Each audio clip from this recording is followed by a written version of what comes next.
Hello, hello, lovely to have you here. On today's video, what I want to do is to discuss a practice of kindness.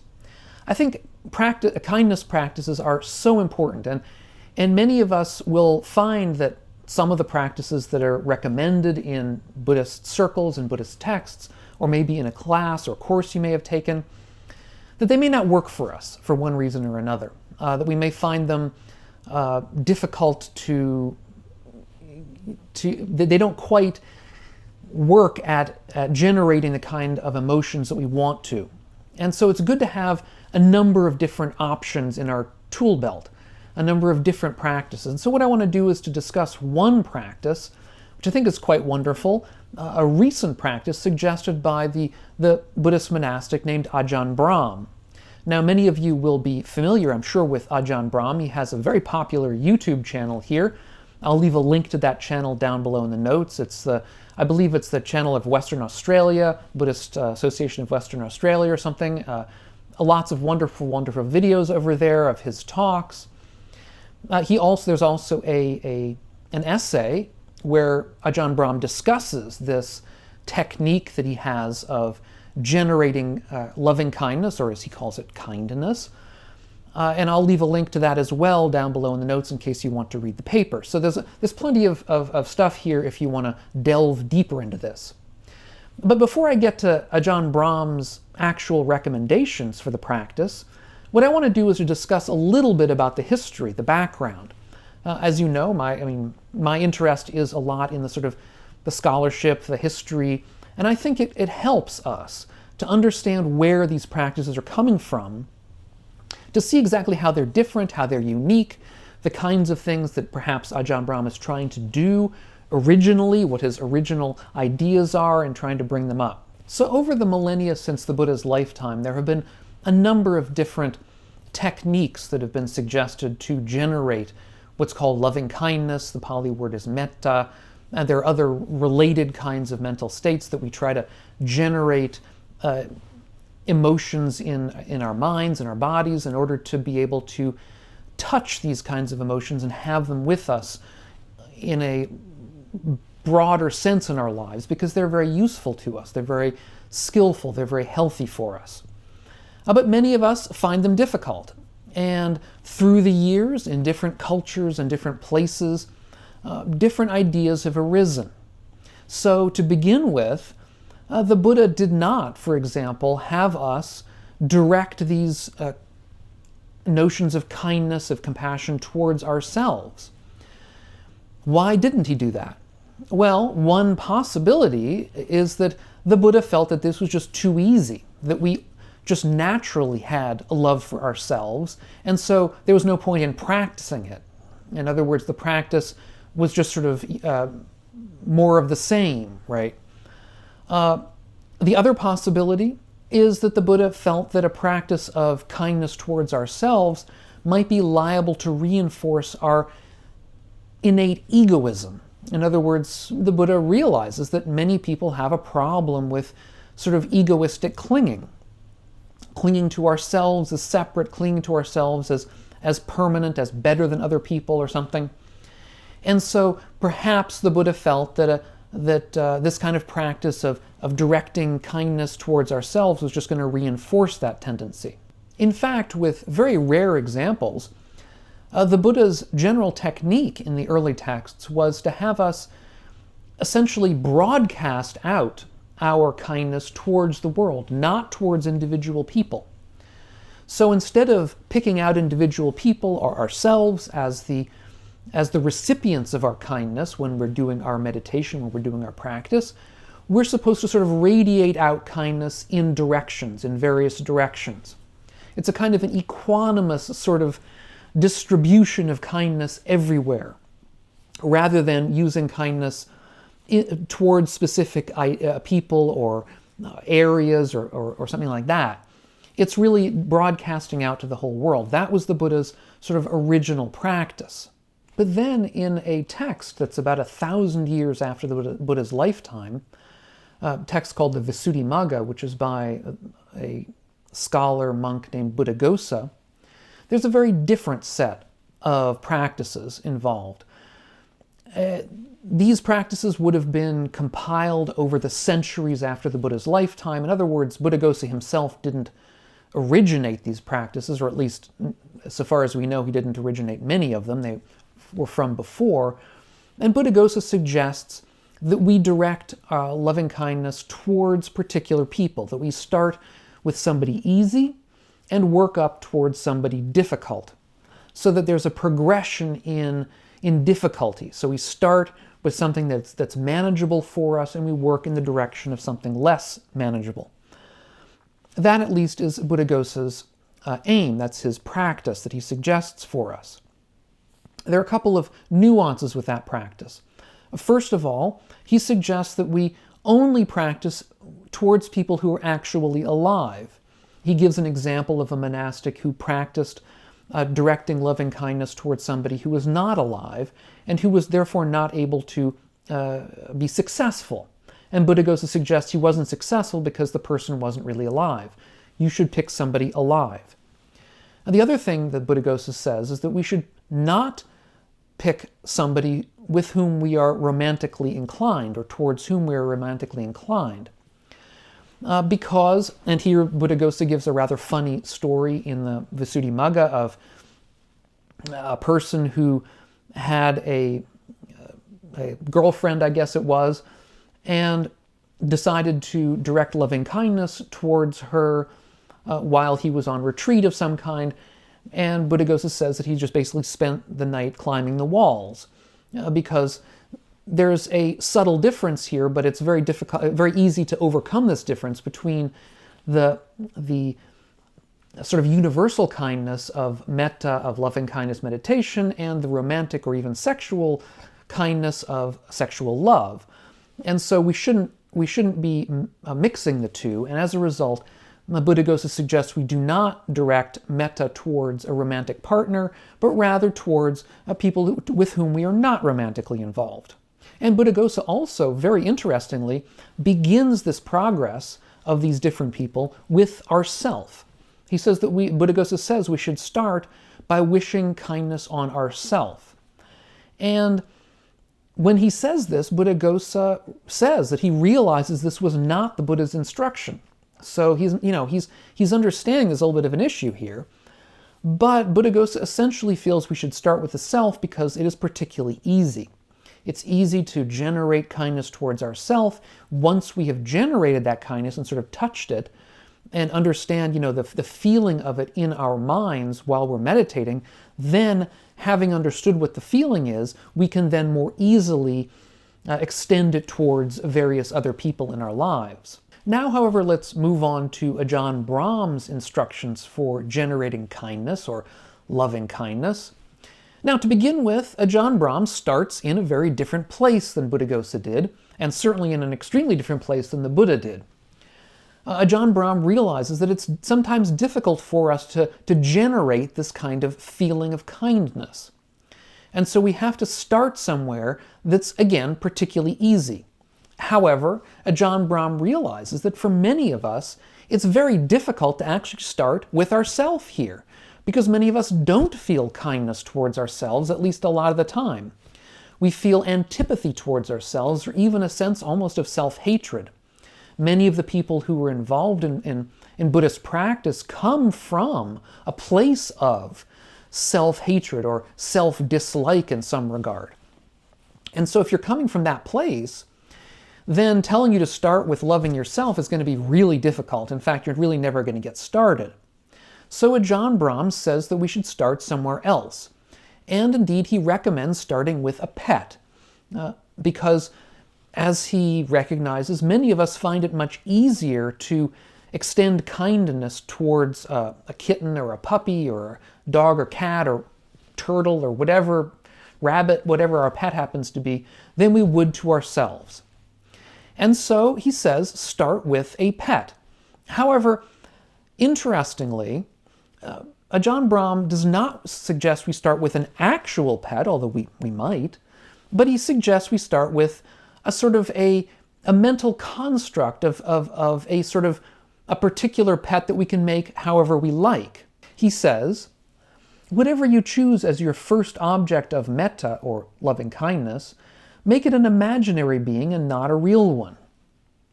And here, Ajahn Brahm suggests we start with a pet and not think of it again as perhaps an actual pet of ours, but as some creature that is abandoned, that's lonely, that's scared, that's perhaps hungry, that doesn't know what to do. And that puts us in a very good place as in our ability to generate emotions towards it. Again, Ajahn Brahm is trying to make it easy for us to come into contact with our ordinary emotions. And so what he suggests we meditate with is this kind of approach. He says, we should direct thoughts to this being such as, little being, never feel alone again, never feel so afraid. I will always look after you, be your protector and friend. I love you, little kitten, or whatever, little dog. Wherever you go, whatever you do, my heart will always welcome you. I give you my limitless loving kindness always. Now, I think we can see how different this approach is from Buddhaghosa's in a couple of different ways. The first way, as we've just mentioned, is that Ajahn Brahm is suggesting we start with an imaginary being, not a living being, whereas Buddhaghosa said that it wouldn't work that way. So there's a difference of opinion there. The other difference, and this is perhaps a little subtler, is that I think Ajahn Brahm's suggestion here for our beginning loving kindness meditation is actually more a meditation on compassion. Now there's, again, a subtle distinction here between kindness meditation and compassion meditation. Kindness is the more general. It's one that extends over all things, all beings. Whereas compassion is a slightly different form of meditative practice that's directed towards beings who are suffering. So when we're engaged in compassion practice, we're going to be directing that towards suffering beings and wishing that they overcome the suffering that they're in. And I think here Ajahn Brahm is sort of melding the two practices together by choosing for his object a being who is in a state of fear and suffering and worry and danger. So that's another way, I think, that Ajahn Brahm's suggestion here is a bit different from what we found before. Now, as with Buddhaghosa, Ajahn Brahm then suggests that we move along. So once we've generated this sense of kindness or compassion, whatever it is, for this pet, this little being, then we can use that generated kindness to move towards somebody different. And here as well, there are differences between Ajahn Brahm's practices and those we saw in Buddhaghosa. Because here Ajahn Brahm suggests that we move along to someone very close to you emotionally, such as your partner, a well-loved relation, or even your very best friend. And here Ajahn Brahm is suggesting that we think of our partner or very close friend with this kind of unconditional kindness and love. And as I say, this is somewhat different from Buddhaghosa's suggestion, because Ajahn Brahm is suggesting that we actually include our romantic partner as the aim of this kind of practice. So there's a concern here that we might, be getting over into romantic love rather than staying with this more all-encompassing kind of universal love that we're trying to engender. Nevertheless, that's how Ajahn Brahm goes. Then he just suggests we move on from this very, very close friend or partner to somebody who is a good friend but not quite as close.